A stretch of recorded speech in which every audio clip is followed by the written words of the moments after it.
E a gente vai entrar, então, no Modbus. O Modbus também, talvez seja um dos mais antigos e ainda é muito utilizado na automação elétrica. Tá? O que é o Modbus, pessoal? O Modbus é um outro protocolo de comunicação e ele tem algumas características. Uma delas é o seguinte: ele funciona no modo mestre-escravo. Tá? Então, o mestre ele sempre vai iniciar a comunicação. Então, eu tenho um CLP e esse CLP ele se comunica com vários periféricos. Por exemplo, um medidor de qualidade de energia, né? Muitos falam em Modbus, um relé digital. E aí, o programa que eu coloco dentro desse CLP, ele precisa ler uma tensão, ele precisa ler, sei lá, o nível de distorção harmônica, e ele vai solicitar essa informação para esse periférico. Se ele estiver usando o Modbus, só ele, o mestre, é que pode iniciar essa comunicação. Então, ele inicia a comunicação para perguntar a informação que ele quer ou para escrever a informação que ele quer. Né? O Modbus, ele pode ser serial, né? Aí é o que eu falei para vocês, né? Serial, quando eu falo serial, eu estou falando de 485, ou ele pode ser Ethernet, ou seja, eu uso esse protocolo Modbus, eu jogo ele dentro do Ethernet, ou eu coloco ele no serial. Aqui é um exemplo, eu tenho, por exemplo, no meu computador, normalmente eu rodo um supervisório aqui, e esse computador ele se comunica através de rede com um gateway. Isso aqui é um equipamento específico que pega o Modbus dentro do protocolo TCP e, do outro lado, ele passa para a RS-485. Então, eu posso mandar o meu Modbus envelopado, digamos assim, né, dentro do TCP. Esse equipamento ele abre o protocolo, ele vê lá dentro do TCP, daquele payload lá, dos dados do aplicativo do TCP. Ele vê a informação, qual é esse pacote Modbus, e ele passa isso para a RS-485. Então, é muito comum, principalmente em equipamentos mais simples tecnicamente, né? Por exemplo, eu tenho aqui esse inversor aqui pela carinha da VEG, né? Ele fala Modbus, e a maioria dos equipamentos aí falam Modbus, como eu falei, RS-485, que é mais simples. E aí, como é que é o quadro, né? Como é que é o frame do Modbus? Como é que eu faço para mandar alguma informação? Novamente, eu tenho um overhead, tá? Eu tenho endereço de destino do dispositivo. Então, aqui é um mestre. O mestre, ele vai iniciar a transmissão. Então, o que ele faz? Ele monta um quadro. Primeira coisa que ele coloca, endereço do dispositivo que ele quer falar. Depois, código da função. Esse código da função, ele pode estar querendo ler um registro, escrever um registro, né? O código da função vai dizer o que ele quer fazer. Depois ele manda o dado. Se ele estiver escrevendo um registro, ele vai mandar o dado que tem que ser escrito. Se ele estiver lendo, aqui ele vai mandar qual é o endereço dos registros que ele quer ler. E ele também cria uma checagem de erro. Aí ele manda esse pacote através aqui da rede, tá? E chega no escravo. Todos os escravos vão receber esse pacote. O escravo que tiver um endereço correspondente vai processar. O que não tiver, descarta. Então ele sabe, opa, esse endereço é meu, ele vê o que o mestre quer. Se for para escrever, ele vai pegar isso aqui e vai escrever no registro. Se for para ele vai pegar os dados e vai colocar aqui. Vai criar uma checagem de erro e vai devolver esse pacote lá para o mestre. Então é isso. O Modbus funciona assim.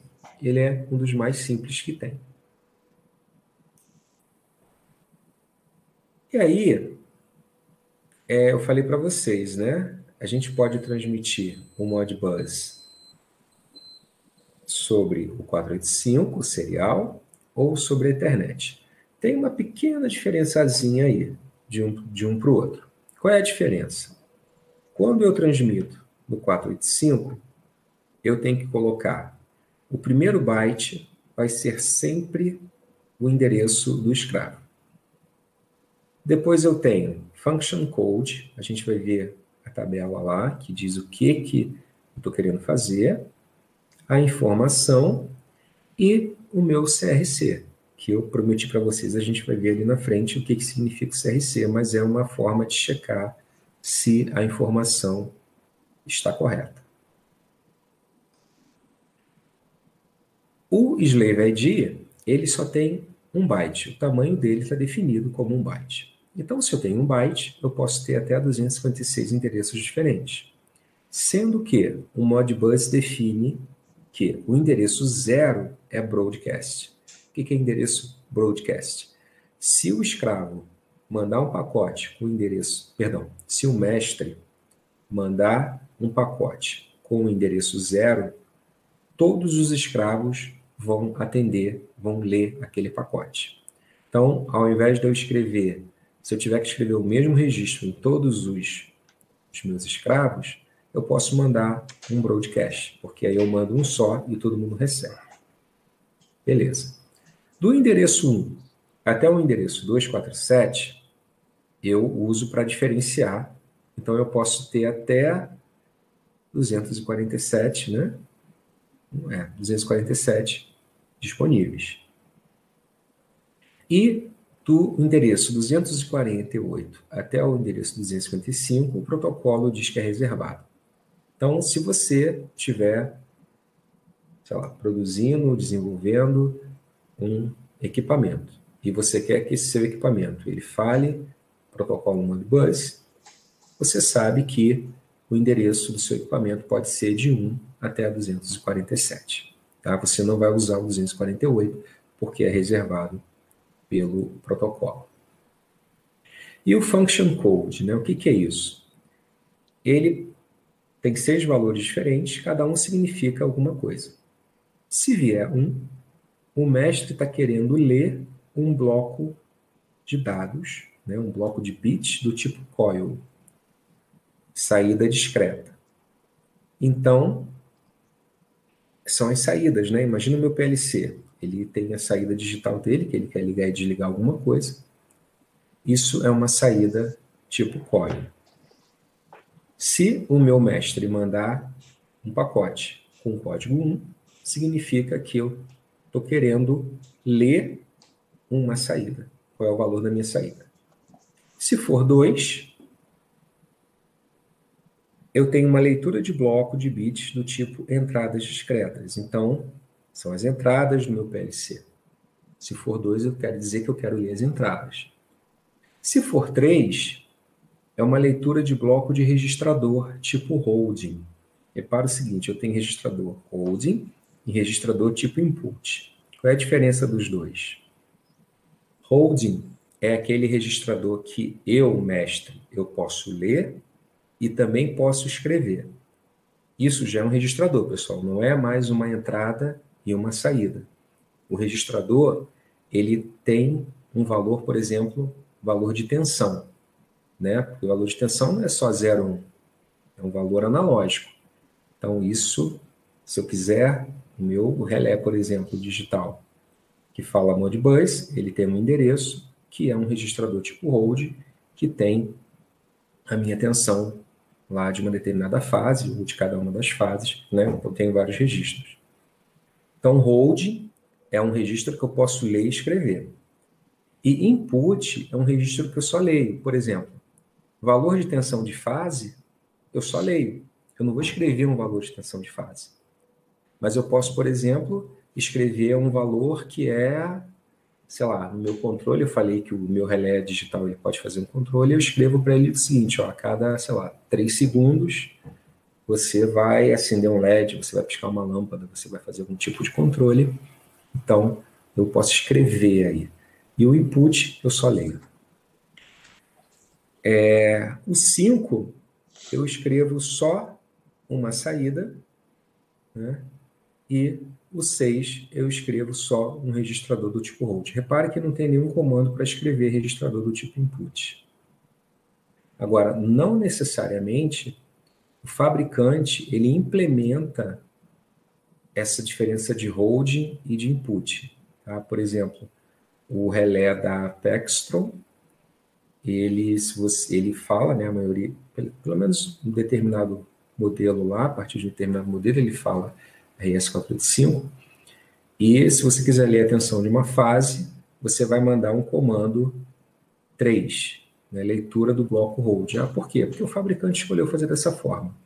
Você não vai conseguir escrever lá o hold, mas você lê como se fosse hold.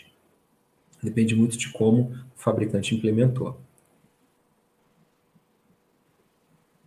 O campo data são os dados, como eu falei, né? Se eu quiser escrever um determinado valor, ou se eu quiser ler um conjunto de registros, eu não preciso ler um registro de cada vez, eu posso dizer, eu quero ler 10 registros a partir do endereço 0. Então, essa informação do que eu quero ler ou do que eu quero escrever vai dentro desse campo data. E, finalmente, o nosso CRCS. Eu falei cycle, né? Mas não é. Cyclical Redundancy Checking, que é um método para identificação de erros. O CRC ele é um algoritmo que ele faz uma conta em função da minha entrada, que são esses bytes aqui, e ele escreve um campo fixo chamado CRC. Né? No caso aqui, se eu não me engano, são 2 bytes. Se eu não me engano, são 2 bytes, mas poderia variar. Então, o que ele faz? Eu tenho um algoritmo que ele calcula o meu CRC. Esse algoritmo, o algoritmo que eu rodo no transmissor, é o mesmo que eu rodo no meu receptor. Então, eu pego toda essa informação aqui, que é a informação que eu estou enviando, faço a conta e acho um valor e escrevo aqui. Transmito isso para o meu receptor. O receptor recebe, pega essa informação, usa o mesmo algoritmo, calcula e acha o valor. O valor que achar aqui tem que ser o mesmo que esse aqui achou. Aí ele compara, ó, esse valor que eu achei foi o que eu recebi? Se os dois forem iguais, a informação está ok, não sofreu nenhuma perda. Se forem diferentes, significa que alguma coisa aqui foi corrompida. E aí ele não utiliza essa informação. Né? Porque imagina, você recebe um ruído lá e ao invés de acionar a entrada 5, o ruído alterou para a entrada 10. Né? Aconteceu. Então você vai acionar a saída errada. Então dessa forma, você garante que você vai processar a informação correta. E aí o Modbus para TCP. O Modbus para TCP ele é um pouquinho diferente. Reparem que ele não tem o CRC aqui atrás. E isso aqui não é só o endereço do slave. Ele é um campo que a gente chama de MBAP, tá? Que é o cabeçalho. Isso aqui é igual, mas a diferença aqui do MBAP, ele é um pouquinho mais complexo. Ele tem 7 bytes e os 2 primeiros bytes é a identificação da transação, que você identifica, né, a resposta para a transação. Então, você manda o mestre agora, ele manda uma identificação da transação e o escravo ele vai pegar aquilo ali, se ele falar também em TCP, ele vai usar essa identificação e ele vai devolver isso para o mestre saber que se refere à informação que foi pedida. Tem, fala que tipo de protocolo que está ali dentro, né? Isso aqui pode parecer meio redundante, mas se você ler os detalhes lá desse protocolo, você vai entender. Mas se tiver 0 aqui, indica que eu estou falando Modbus. Length é a contagem de todos os bytes, né? Ou seja, eu digo qual é o tamanho da minha informação e eu utilizo aqui a Unice Identifier. Vocês lembram que eu posso pegar o TCP e transformar para RTU, né? Que é o serial. E no serial, o primeiro byte é o byte de endereço do meu escravo. Então, se eu fizer... Porque se eu tiver o meu escravo já falando TCP, eu vou ter que endereçar, né, eu tenho que saber qual é o IP lógico do meu escravo, para eu mandar para ele. Então, não faz sentido, eu não preciso desse Unit Identifier, né? Eu não preciso do endereço do escravo, porque eu já tenho meu IP. Agora, se eu estou falando TCP e eu tenho que transformar isso para RTU, aí esse byte aí traz qual é o endereço do slave do RTU. E por que que eu não uso CRC quando eu estou usando TCP? Porque vocês lembram daquela figura que eu mostrei lá no início? O Ethernet ele já tem um CRC de 32 bits. Então eu não preciso colocar um outro CRC lá dentro, tá? Então, ó, resumindo, eu tenho aqui o Modbus sobre o que a gente chama de Modbus TCP, né? Então eu tenho aquele pacote do Ethernet com endereço MAC, aqueles 6 bytes de destino, origem, tem um cabeçalho aqui, o payload e o CRC. Aí aqui eu coloco o IP. Dentro do payload do IP, eu coloco o TCP. E dentro do payload do TCP, eu coloco o Modbus. Então, reparem, a informação efetiva que eu estou mandando é essa, mas eu preciso de uma série de outros bytes, eu preciso de um overhead para garantir que essa informação aqui está chegando lá de forma correta. Né? Aqui, reparem, o MBAP, que a gente viu lá, Function Code e o Data. Normalmente, quem cuida disso é a placa de rede. Eu falo normalmente, pessoal, porque isso pode ser implementado de várias formas. Eu mesmo já fiz um projeto em que o próprio controlador ele se preocupava com todas as camadas. Tá? Não usava a internet, mas se preocupava com todas as camadas. Mas, normalmente, o que a gente tem aí de padrão, quem se preocupa com isso daqui é a placa de rede. Então, mesmo que eu seja um programador, eu esteja fazendo um programa em C, por exemplo, eu não preciso me preocupar com isso aqui, porque quem se preocupa com isso é a placa de rede. Normalmente, essas duas outras camadas, que é o IP e o TCP, quem se preocupa é o sistema operacional. Na hora que eu abro uma conexão, quem faz todo esse controle de IP, de número de sequência, que monta e remonta pacote, é o sistema operacional. E, efetivamente, só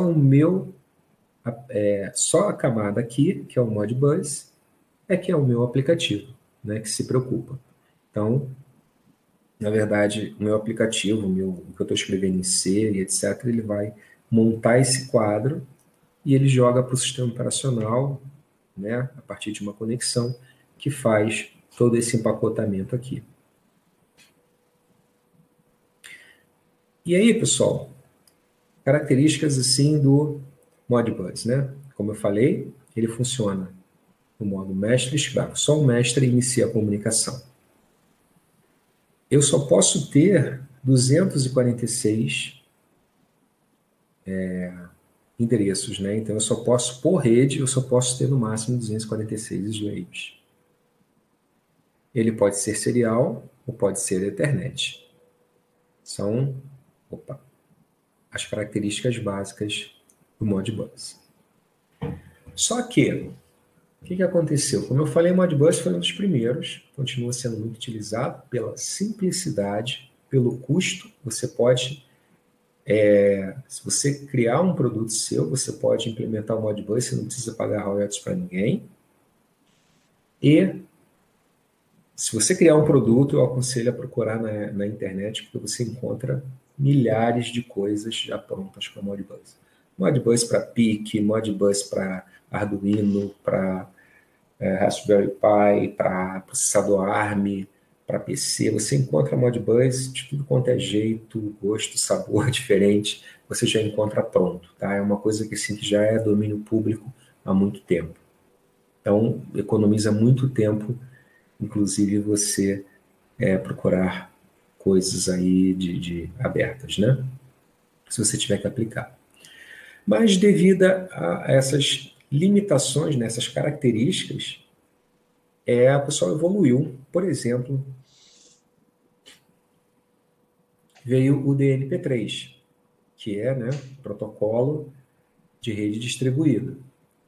O DNP3, ele tem uma das diferenças assim principais que eu posso dizer que foi uma evolução do Modbus, é que o escravo também pode iniciar a comunicação.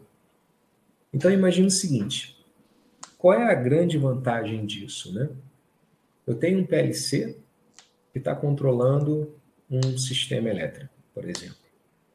Então eu tenho aqui um relé que está lendo uma tensão e se houver uma subtensão, se a tensão cair a partir de um determinado valor, eu tenho que tomar uma ação. Então vamos supor que eu estou lendo e essa ação tem que ser tomada por esse PLC aqui. O que vai acontecer? Se eu estiver trabalhando com Modbus, o mestre ele só vai saber qual é o valor da tensão na hora que ele perguntar. Então, se ele fizer uma pergunta a cada 10 segundos, por exemplo, né, eu tenho vários escravos na minha rede. Então, eu tenho que perguntar um de cada vez. Aí, esse cara aqui, eu faço uma pergunta a cada 10 segundos. Qual é a tensão? Qual é a tensão? E entre uma pergunta e outra, a tensão cai. O PLC só vai saber na hora que ele perguntar de novo. Então, isso é uma desvantagem do modo mestre-escravo. Já com a possibilidade do escravo poder iniciar a comunicação, o que acontece? Eu programo esse escravo para fazer o seguinte, ó, se a tensão cair, você fala com o cara aqui. Então, caiu, ele imediatamente manda a mensagem para o mestre, e aí o mestre pode tomar uma atitude. Essa é a grande vantagem do escravo poder iniciar a comunicação. Uma outra grande diferença é que o endereço agora do slave não é mais um byte só, são 2 bytes. Então, ao invés de 240 e poucos escravos, eu posso ter agora 65.534. Então, a minha rede pode ser muito maior, uma rede só, né?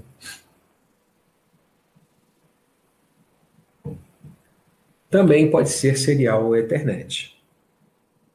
E ele é utilizado em um sistema interligado nacional, né? Basicamente, por essa característica, né? Eu acho que a grande diferença dele, por que o pessoal não usa Modbus, né? Para automação elétrica, o pessoal usa muito Modbus, mas se você olhar aí o sistema nacional, você quer produzir um relé e você quer que ele seja aplicado no sistema interligado nacional, ele tem que falar o DNP3. E uma das principais características para que seja usado o DNP3 é o fato do escravo poder iniciar a comunicação. Se nós olharmos o frame do DNP3, a cara, pessoal, é sempre a mesma, tá? Se eu sempre preciso endereçar para onde eu quero mandar a mensagem, eu sempre preciso identificar quem está mandando a mensagem. Quer dizer, sempre não, mas normalmente a cara é essa.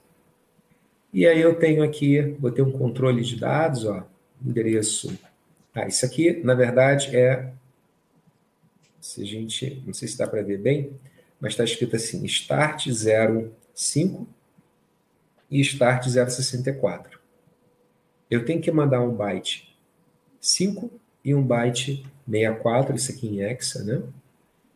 Para o meu receptor entender que é o início de uma comunicação. Tá? Isso está escrito lá no protocolo. Depois eu mando um campo que informa qual é o tamanho total do meu pacote. Depois eu mando controle, destino, fonte, repara que são 2 bytes aqui. Endereço de destino, endereço de fonte. Mando CRCC,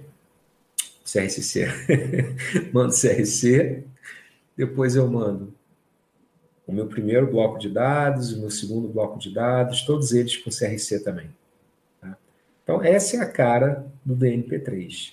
Por que ele é um pouco mais complexo, né? Ele permite outras funções, além do que permite o Modbus. E, como eu falei, uma das grandes diferenças é Uma possibilidade é um master envia uma requisição. O slave aceita a requisição, processa, monta o pacote e responde ao master. O master recebe o pacote, perdão, ele monta aqui, né? Aí ele manda a resposta. Aí o master recebe e ele pode mandar um ok ou não, né? Esse é o acknowledge. Eu posso dizer, né? Isso é uma das formas de comunicação. Você manda uma informação para o teu receptor. Como é que você sabe que ele recebeu? Né? Uma possibilidade é ele recebe o pacote e manda o que a gente chama de acknowledge. Manda, beleza, ó, o pacote chegou, eu recebi. Então, o transmissor sabe que mandou e que foi recebido. Mas existe uma outra possibilidade, que é essa daqui, né? Essa parte de baixo, que foi o meu escravo. Percebeu que houve uma mudança, ele foi programado para ficar olhando aquele valor, então houve uma mudança, e aí ele manda essa informação para o meu mestre. E aí o mestre pode aceitar essa informação, pode mandar de volta, e aí ele toma a ação necessária. Por exemplo, manda ligar um gerador, manda derrubar uma carga, etc. Então, pessoal, basicamente, essa é a diferença do DNP3. Né? Ele traz uma série de outras características, não é só isso. Se vocês pegarem o protocolo, vocês vão olhar lá alguns detalhes, mas esses são os mais importantes.